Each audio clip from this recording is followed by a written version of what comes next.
दोस्तों बाइनेंस की जो एंट्री है वो इंडिया में दोबारा से हो चुकी है। ये न्यूज़ आप सभी के लिए बहुत इंपॉर्टेंट रहेगी। कंप्लीट बात करने वाले हैं शॉर्ट में, तो वीडियो को लास्ट तक आप देखते रहिएगा। सबसे पहले चैनल को सब्सक्राइब करके यहाँ पर वीडियो को लाइक कर दीजिए और शेयर भी कर दीजिएगा। अब दोस्तों यहाँ पर आपको ये दिख रहा होगा, crypto exchange Binance completes initial registration with FIU India, further compliance proceedings still on. तो यहाँ पर ये जो न्यूज़ है, आज ये जो आर्टिकल यहाँ पर निकल करके आया है, जो भी इंडियन यूजर है उन सभी के लिए यहाँ पर बहुत कुछ कहने वाला है। आप सभी को पता होगा कि इंडिया में यहाँ पर दिसंबर 2023 में जो 9 बड़े एक्सचेंजेस थे, जिसमें KuCoin भी था, OKX भी था और बाइनेंस भी था, सभी का यहाँ पर बैन कर दिया गया। उनके जो URL हैं उन्हें यहाँ पर बैन कर दिया। साथ ही साथ उसके बाद में जो एप्लीकेशन थी एक्सचेंजेस की, उन्हें यहाँ पर एप्पल से भी और गूगल से भी यहाँ पर हटा दिया गया।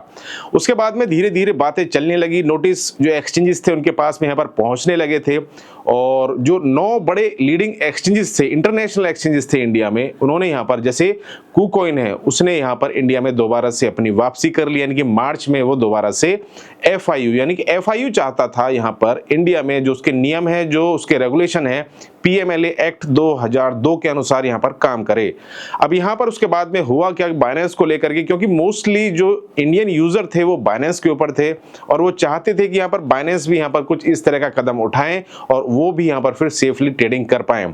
अब 2 बातें यहाँ पर निकल करके आई थी। सबसे पहली दोस्तों यहाँ पर बात थी कि यहाँ पर जो लोग थे, जो नॉर्मल यूजर थे, उनका यहाँ पर 1% TDS कटेगा। यहाँ पर 1% TDS कटेगा, साथ ही साथ, और वो हर ट्रेड पर कटेगा, और दोस्तों साथ ही साथ यहाँ पर उनका 30% उन्हें टैक्स देना होगा। तो ये जो खबरें यहाँ पर चल रही थी कि भाई बाइनेंस यहाँ पर जो पुराना डाटा देगा नहीं देगा, 1% TDS को लेकर के प्लस 30% टैक्स को लेकर के यहाँ पर जो दोबारा इंडिया में वापसी करेगा या नहीं करेगा, तो वो जितनी भी अटकलें थी उन सभी पर आज के समय पर यहाँ पर विराम लग गया है।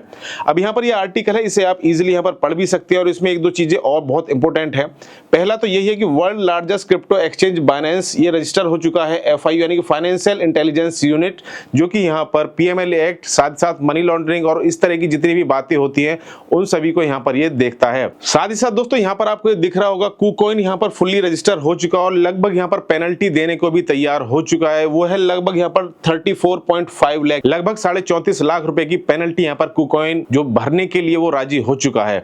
पेनल्टी यहाँ पर बाइनेंस के ऊपर भी है, कितनी पेनल्टी है इसको लेकर के अभी तो फिलहाल अटकलें चल रही हैं। फिलहाल जो कंप्लीट बात है वो निकल करके नहीं आई है, लेकिन अभी जो डेट है वो यहाँ पर कहीं कंप्लीट बताई नहीं गई है कि भाई यहाँ पर process and payment of penalty fee is yet to be decided. तो ये जो है डिसाइड होना है, डिसाइड अभी नहीं हुआ है।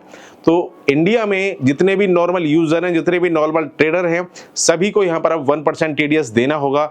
अब यहाँ पर एक चीज का और यहाँ पर बस खुलासा होना बाकी है कि यहाँ पर जो पुराने यूजर हैं, जो मान लीजिए आपने अगर बाइनेंस पर अपना अकाउंट बनाया हुआ है, वो अब से 5 साल पहले का डाटा गवर्नमेंट के साथ में शेयर करेंगे या नहीं करेंगे, या फिर जब यहाँ पर ये रजिस्ट्रेशन आप अपना कंप्लीट कर लेंगे FIU के साथ में और गवर्नमेंट की जो भी नियम है उनके मुताबिक यहाँ पर काम करने लगेंगे, या तब से वो जो डाटा है वो शेयर करेंगे। तो इसको लेकर के अभी फिलहाल जो कंफर्मेशन है वो नहीं आई है। और यहाँ पर आप सभी को बता दें कि 30 अप्रैल का यहाँ पर आप सभी को पता होगा, OKX ने दोस्तों यहाँ पर डिसकंटिन्यू कर दिया है इंडिया से, यानी कि OKX यहाँ पर जो अपनी सर्विसेज हैं इंडिया में अब वो बंद करने जा रहा है 30 अप्रैल से। लेकिन हो सकता है आने वाले समय में जो OKX के जितने भी यूजर हैं इंडिया में, उन्हें भी यहाँ पर इसी तरह की जो खुशखबरी है जैसे बाइनेंस ने यहाँ पर दी है आपको देखने को मिले। फिलहाल के समय पर यह डिसकंटिन्यू कर रहा है OKX, क्योंकि वो इंटरनेशनल एक्सचेंजेस हैं, अदर कंट्रीज में उसके बहुत सारे यूजर हैं। हालांकि इंडिया में भी यूजर बेस बहुत बड़ा होता है नॉर्मल कंट्री के मुताबिक। तो फिलहाल के समय की अपडेट यही थी कि भाई बाइनेंस यहाँ पर वापस आ चुका है, 1% TDS यहाँ पर आपका कटने लगेगा, साथ ही साथ यहाँ पर अब आपको 30% टैक्स भी देना होगा। आप अपना जो मेंटेनिंग है वो यहाँ पर आप करते चले, यानी कि जितने भी यहाँ पर आप P2P करेंगे या फिर आप अपनी ट्रेड करेंगे, बाय सेल करेंगे, तो वो भाई आप यहाँ पर अपना फिर मेंटेन करके चलिएगा। ऐसा ना हो कि फिर आने वाले समय में आपको यहाँ पर नोटिस मिलना स्टार्ट हो जाए, आप यहाँ पर टैक्स जो है वो भरें ना, यानी कि आप अपने टैक्स को भरने से अगर बच रहे हैं तो उसको लेकर के फिर आप यहाँ पर मुसीबत में ना आ जाएं। तो ये चीजें अब यहाँ पर आपको संभाल करके रखनी होगी। हालांकि कुछ दिनों का यहाँ पर मेरी वीडियोस में अभी फिलहाल गैप हुआ है, तो अब यहाँ पर कंटिन्यू यहाँ पर आपको वीडियोस देखने को मिलती रहेंगी। ये जो जितनी भी अपडेट्स होती हैं क्रिप्टो के रिगार्डिंग, और यहाँ पर आपको हमारे चैनल पर सबसे पहले देखने को मिलती रहेंगी। वीडियो को लाइक करें, चैनल को सब्सक्राइब करके शेयर कर लीजिएगा।